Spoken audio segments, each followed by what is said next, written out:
5 things you should never give people, even if they ask. Stoic mindset. Hook. Before we go any further, if you have been searching for content that actually challenges you, that pushes you to think differently about the way you live and the way you give yourself away, subscribe to this channel right now. Hit that notification bell, because what we create here is not entertainment. It is medicine for the mind. Now let us begin. Opening. There is a kind of generosity the world celebrates that is quietly destroying you. It is not the generosity of giving money or time or effort. Those things, given wisely, are noble. The generosity that destroys you is of a different kind entirely. It is the generosity of giving yourself, your peace, your energy, your truth, your future, to people and situations that have no right to them. The Stoics saw this clearly.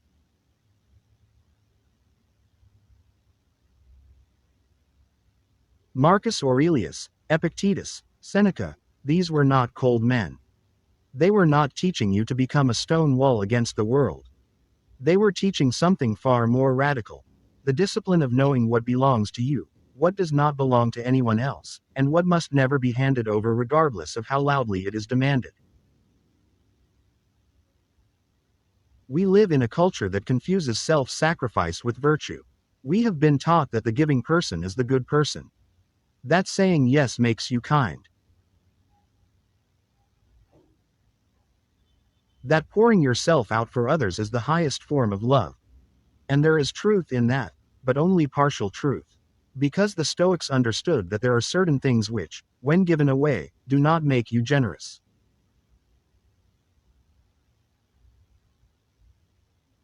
They make you depleted. They make you lost. They make you a stranger to yourself.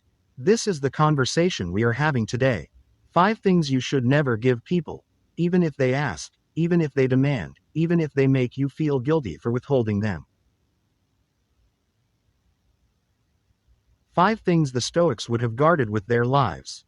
And when we are done, you will understand not just what to protect, but why protecting these things is not selfishness.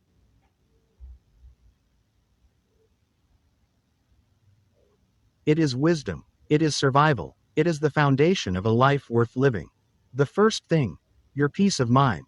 Marcus Aurelius wrote in his Meditations that the first rule of existence is this: you have power over your mind, not over outside events. Realize this and you will find strength. That sentence sounds simple. It is not. It is one of the most demanding philosophical commitments a human being can make, because the world is endlessly creative in its attempts to steal your peace.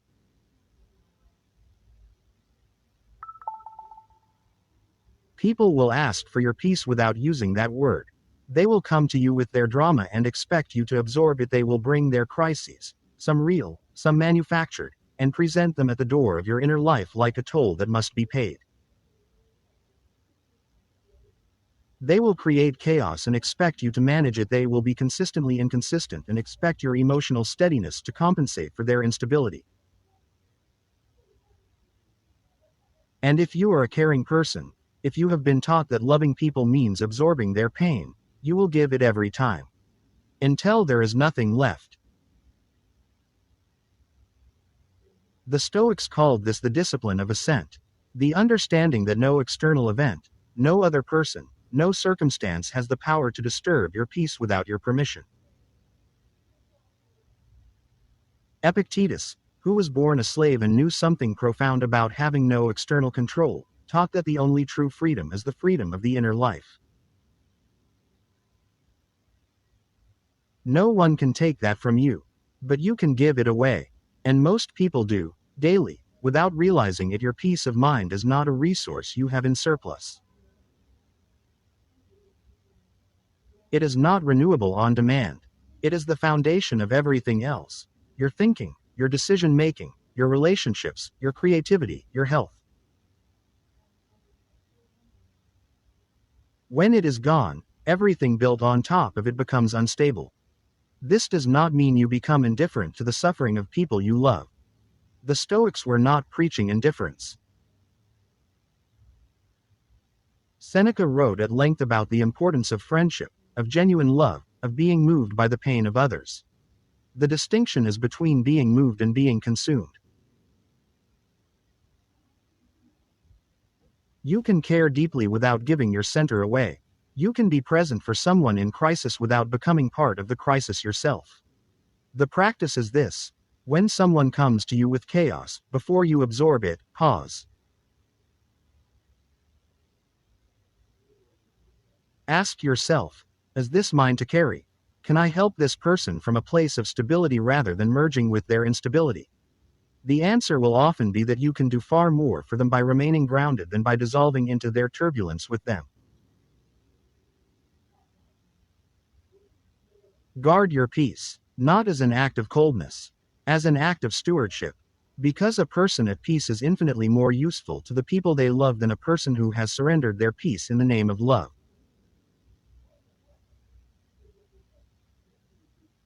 The second thing, your time.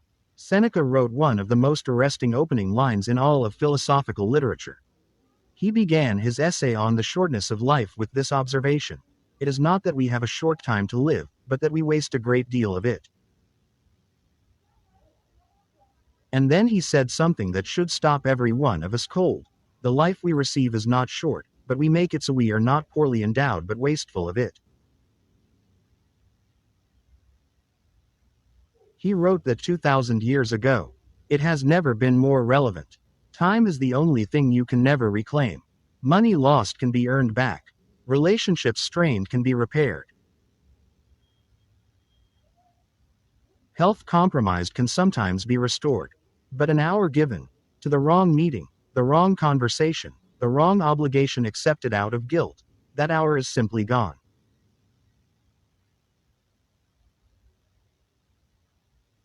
There is no economy in the universe where it returns. And yet people will ask for your time with a casualness that should astonish you. They will schedule you, obligate you, guilt you, demand you without any apparent awareness that what they are asking for is the only non-renewable resource you possess. They will fill your calendar with their priorities. They will interrupt your mornings with their emergencies. They will consume your evenings with their noise.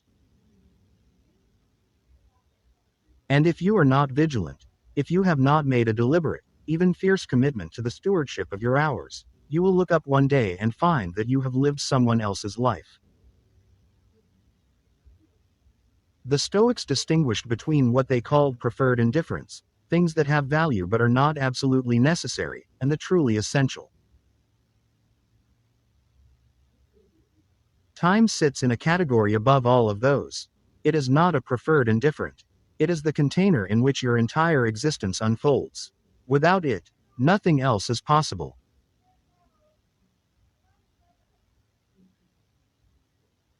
This means that giving your time is always a moral act. Every yes to one thing is a no to something else.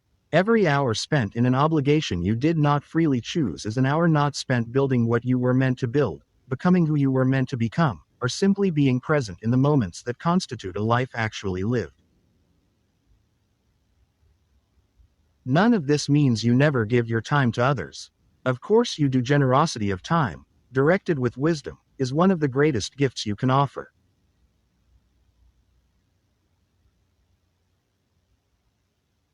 But the key word is directed. Given consciously. Given because it aligns with your values and your love, not given because you did not have the courage to say no, not given out of the fear of disappointing someone, not given because you have never paused long enough to ask what you actually want to do with your one irreplaceable life. Seneca's counsel was urgent. Seize every hour. Not in the frantic, anxious way of someone afraid of running out, but in the deliberate, awake way of someone who knows exactly how precious the thing is that they are holding. Your time belongs to your life. Give it accordingly. The third thing, your self-respect. Epictetus said this: never say of anything that you have lost it. Say only that you have returned it. He was talking about possessions, about people, about circumstances that leave. But there is one thing that, when lost, does not leave. It is taken by you, from yourself. And that is your self-respect. No one can make you disrespect yourself without your participation. This was the Stoic understanding. The insult only lands if you accept it. The mistreatment only becomes your identity if you allow it to define you.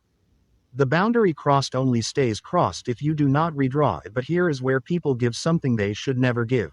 They tolerate what they should not tolerate, in order to keep what they fear losing. They accept treatment that diminishes them because they are afraid that the alternative, asserting their dignity, will cost them the relationship, the job, the approval, the acceptance. And so they trade the deepest thing they have, their sense of who they are and what they deserve, for the comfort of not having to face the discomfort of standing firm.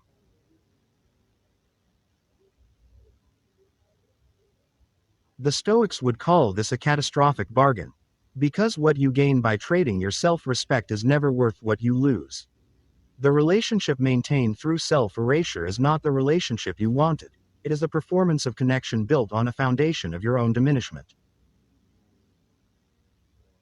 The approval earned by becoming whatever someone else needs you to be is not actually approval of you, because you have made you unavailable for approval. Marcus Aurelius wrote that the best revenge is to be unlike the person who wronged you. There is a deeper truth embedded in that line. The response to disrespect is not bitterness, not retaliation, but the dignified maintenance of who you actually are. You do not shrink to manage someone else's comfort. You do not become smaller so that others can feel bigger. You stand in the full, quiet truth of your own worth.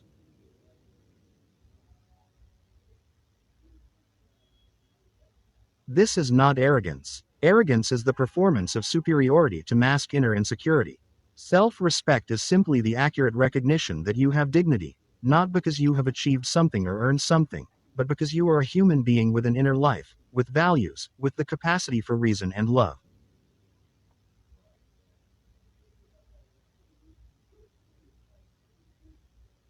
That dignity is not negotiable. It is not for sale. It is not an offering you make to buy someone else's affection. When people ask you to give your self-respect, when they push you past a boundary and expect you not to notice, when they speak to you in ways that diminish you and expect you to absorb it without response, when they treat your value as conditional and subject to their mood, the Stoic answer is not anger. It is clarity, a clear-eyed, calm, unhesitating reaffirmation of who you are and what you will and will not participate in. Guard your self-respect as the Stoics guarded their virtue. Because everything else you are capable of, every contribution, every relationship, every achievement, is built on whether or not you still know who you are. The fourth thing, your personal boundaries. The Stoics drew a circle. Inside the circle, what is yours? Your thoughts, your judgments, your choices, your responses.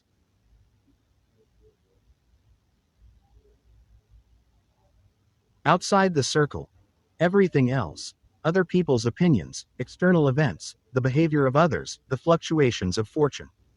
The entire project of Stoic philosophy is the project of learning to manage what is inside that circle and to stop fighting yourself to exhaustion over what is outside it. Your personal boundaries are the living expression of that circle. They are not walls built from fear. They are the honest articulation of what is yours and what belongs to others.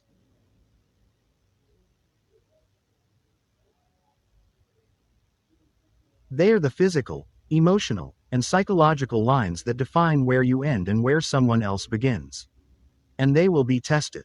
Constantly. Not always maliciously. Sometimes by people who simply have not developed the awareness to recognize that their needs have limits, that their access to you is a privilege and not a right.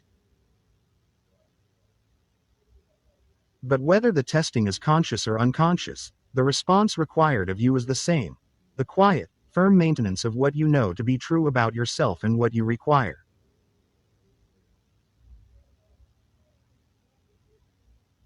The reason people give their boundaries away, the reason they say yes when every part of them is saying no, the reason they allow treatment they have privately decided is unacceptable, The reason they keep expanding their circle to accommodate everyone else's demands until their own needs have no room, is almost always fear. Fear of conflict, fear of rejection, fear of being seen as difficult, as cold, as uncaring. Seneca wrote that we suffer more in imagination than in reality. The conversation you have been avoiding, the boundary you have been afraid to name, the relationship dynamic you have been tolerating, the actual cost of addressing those things is almost always far less than the cost you have been paying by not addressing them.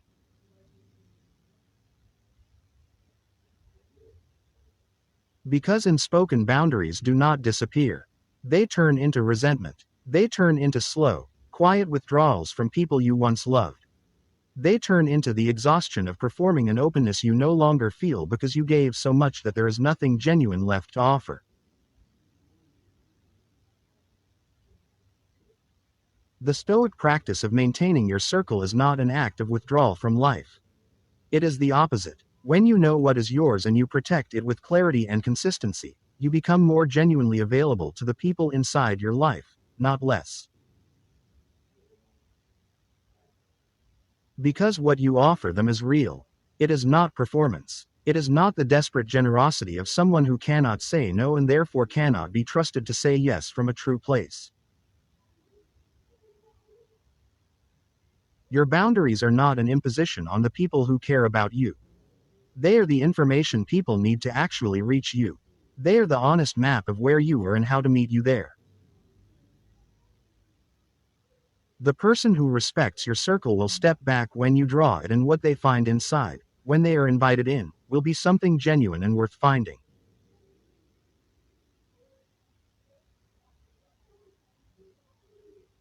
The fifth thing, your future. This is perhaps the most subtle of the five, and in some ways the most devastating when it is surrendered. The Stoics were deeply concerned with what they called the ruling faculty, the hegemonikon, the rational, governing part of the mind that is responsible for judgment, direction, and the choices that constitute a life over time. Marcus Aurelius returned to this concept again and again in his meditations. The ruling faculty must remain uncorrupted, he wrote. It must not be subject to passion or pleasure or pain that it has not chosen. Because if the ruling faculty goes, if you surrender the part of you that makes deliberate, reasoned choices about where your life is going, everything else follows it into chaos.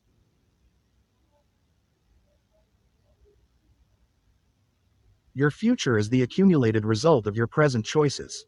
Every decision you make today, how you spend your time, who you spend it with, what you consume, what you build, what you tolerate, what you pursue, is a vote for the person you will be in 5 years, in 10, in 20.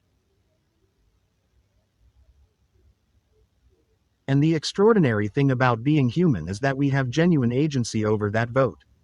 Not complete agency. The Stoics knew well the role of circumstance, of fortune, of what they could not control. But real agency, meaningful agency, when you give your future away, you give it in small pieces. You give it when you stay in the situation that is comfortable but empty because leaving feels too uncertain.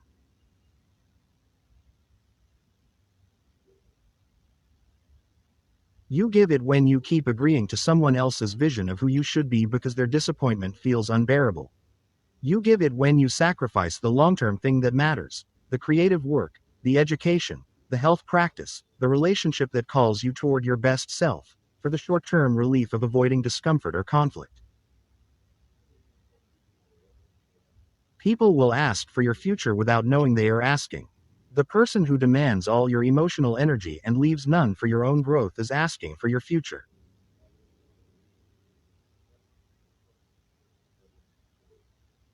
The obligation that fills your days and crowds out the things you know you were meant to do is asking for your future. The habit that dulls the part of you that should be sharp, the relationship that shrinks you rather than expanding you, the comfort zone you have chosen over the life that is waiting just past the edge of your courage, all of these are asking for your future.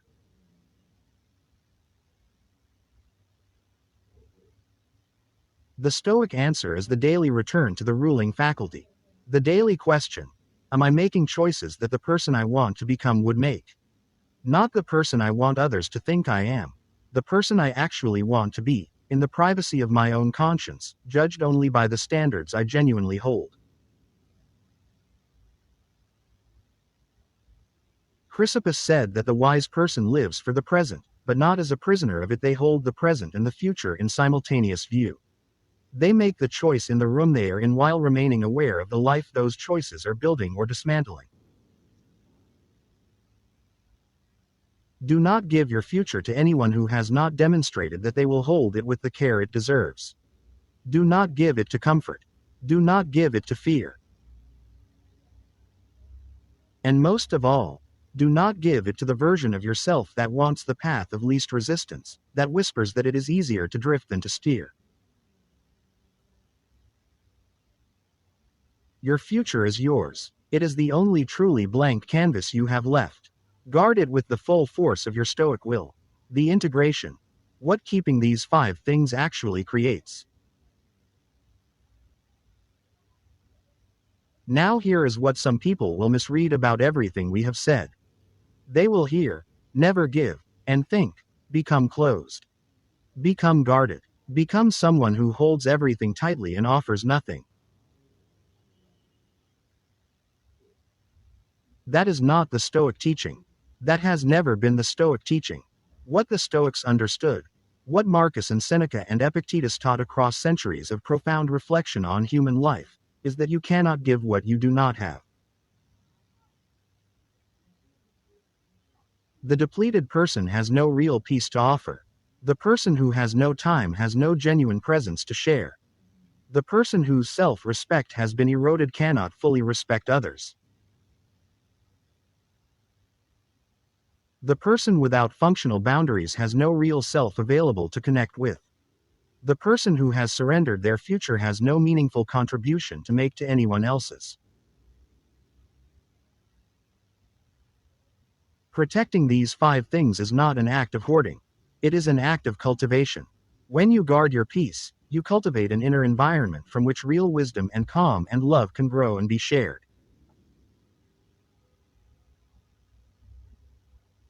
When you guard your time, you become someone whose presence, when given, is full and real and not divided by resentment.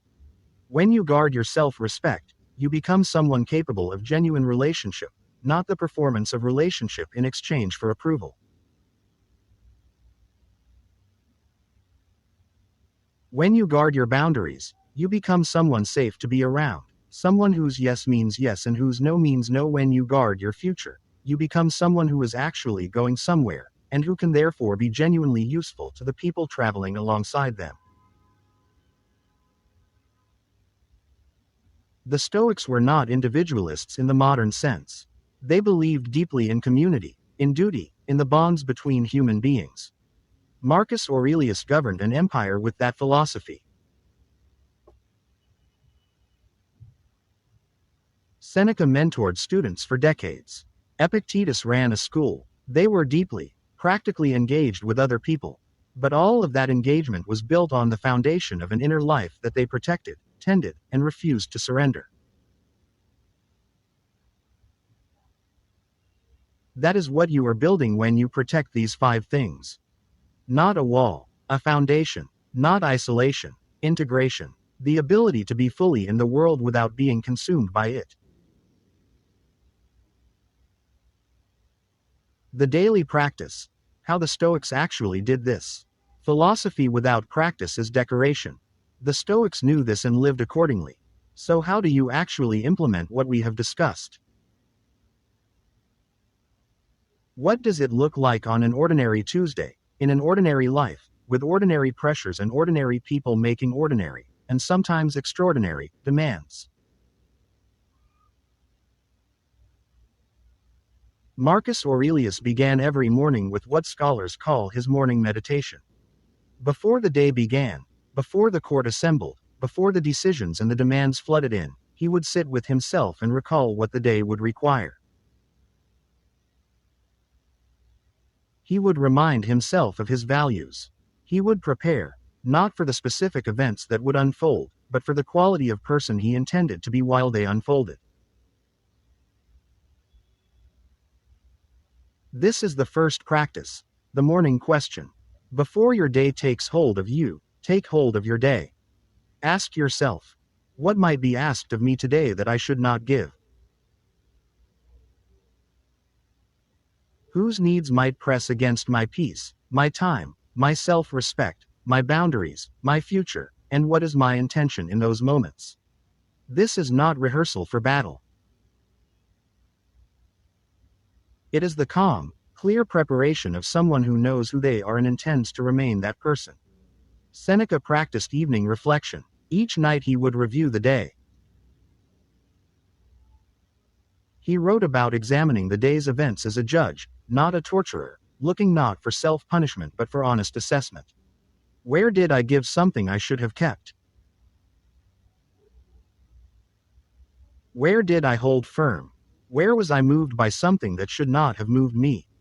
This practice, sustained over time, builds the self-knowledge without which all of philosophy is theory. Epictetus taught his students to pause before every response. The pause, the brief, fierce, intentional gap between stimulus and response, is where wisdom lives. The impulsive yes, the anxious agreement, the reactive capitulation, all of these happen in the absence of the pause. The pause is where you remember who you are, what you have decided to protect, and what response actually aligns with the person you intend to be. These are simple practices. They require no special equipment, no retreat, no dramatic life change. They require only the decision to take your own inner life seriously enough to tend it deliberately. And that decision, made daily, compounds. The person you are in 10 years of morning questions and evening reflections and intentional pauses is categorically different from the person you would have been without them. The Stoics were not born with extraordinary willpower or unusual self-possession. They built it deliberately, daily, through practice. And so can you. The hardest truth. Why this feels wrong before it feels right. There is something we need to address directly, because it will come up the moment you begin to actually practice what we have discussed. The moment you begin to guard your peace, your time, your self-respect, your boundaries, your future, it will feel wrong. Not to you, necessarily, but in the reactions of people around you. Some people have built their relationship with you on access, on the assumption that they can bring their chaos to your door and find it open. On the unspoken agreement that your boundaries are suggestions and your no is a maybe. When you change this, when you begin to actually mean what you say and hold what you have decided to hold, it will feel, to them, like a withdrawal of love.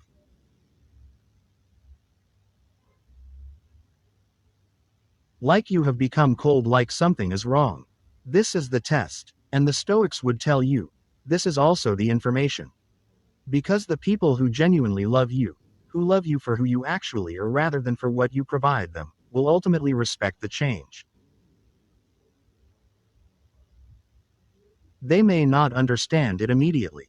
There may be adjustment. There may be awkward conversations. But real love does not require your self-erasure as a condition. Real love, Stoic philosophy teaches, wants the other person to flourish. And a person who has protected their peace, their time, their dignity, their boundaries, and their future is a person who is in the process of flourishing. The people who resist your flourishing, who become hostile when you assert dignity, who withdraw when you say no, who make you feel guilty for the very practices that are making you more whole, those people are telling you something important about the nature of what they need from you. And that information, however painful, is valuable. Marcus Aurelius wrote that if someone can prove you wrong, change your mind. But if they can only make you feel uncomfortable, that is not a reason to change. The discomfort of others with your growth is not evidence that your growth is wrong. It is evidence that growth has a social cost, and that the cost is worth paying. Hold firm, not in rigidity. Hold firm in the patient, dignified, compassionate way of someone who knows what they are protecting and why. You do not need to be harsh. You do not need to be cold. You can protect these 5 things with warmth, with kindness, with genuine love for the people in your life. But you do protect them. Without apology, without negotiation of the things that are not on the negotiating table. That is Stoic strength, not the performance of toughness. The quiet, grounded, unshakable knowledge of what is yours to keep. Closing. The life that becomes possible. Imagine a life in which your peace is yours. In which you move through difficulty with a center that does not collapse. In which other people's crises can touch you without consuming you. In which the storms come, because they always come, and find you standing. Imagine a life in which your time is spent on what you actually value. In which your calendar reflects your soul rather than everyone else's agenda. In which you end days tired in the good way, the way of someone who has spent themselves on something that mattered. Imagine a life in which you respect yourself quietly, consistently, without drama. In which the treatment you accept from others accurately reflects what you believe you deserve. In which you walk through the world with the steady, unperformative dignity of someone who knows who they are. Imagine a life in which your boundaries are real. In which yes means yes because no means no. In which people know how to reach you because you have told them honestly. In which your relationships are real, because the person inside them, you, is real. Imagine a life in which your future is still yours. In which you have not traded it away, piece by piece, for comfort or approval or the avoidance of hard conversations.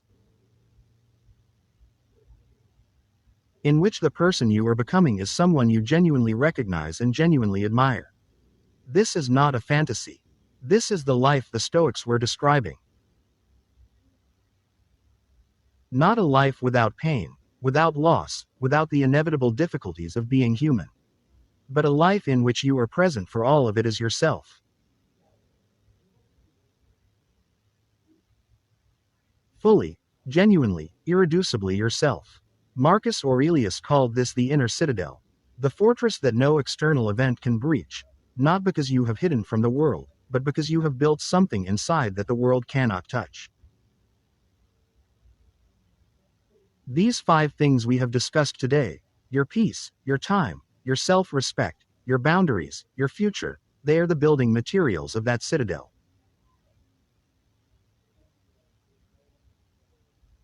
Guard them, not greedily, not fearfully. Guard them the way a gardener guards the conditions that make growth possible. With attention, with intention, and with the patient understanding that what you are protecting is not just yourself.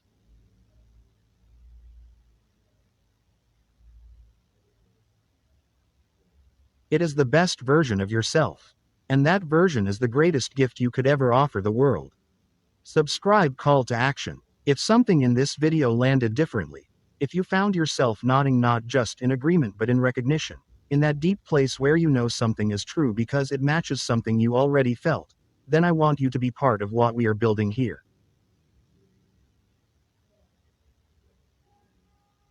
Subscribe to this channel. Hit the bell. Because every single week we go deep. We go into the minds of the Stoics, the philosophers, the warriors, the thinkers who figured something out about being human that most of us were never taught. We are building a community of people who are done being pulled by the noise of the world. People who want to think more clearly, live more intentionally, and become something real. If that is you, and I believe it is, because you made it to the end of this, then you belong here. Subscribe. Share this with the one person in your life who needs to hear it. And I will see you in the next one. Guard your peace. Spend your time wisely. Respect yourself. Hold your boundaries. Protect your future. That is the Stoic way. And it is yours.